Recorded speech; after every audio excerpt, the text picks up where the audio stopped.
Place the whole chicken on a board. Using a sharp knife, score the chicken along the chest and leg areas. These shallow cuts help the spices soak in and the heat cook evenly.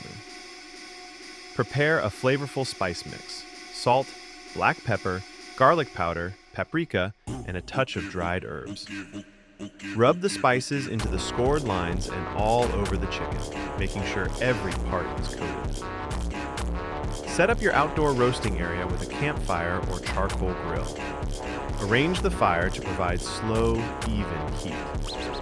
Place the whole chicken on a skewer or roasting rack. Rotate the chicken slowly over the fire.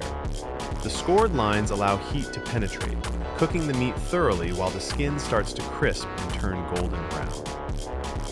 Baste the chicken occasionally with melted butter or oil. Add fresh herbs if available. Listen to the sizzling. This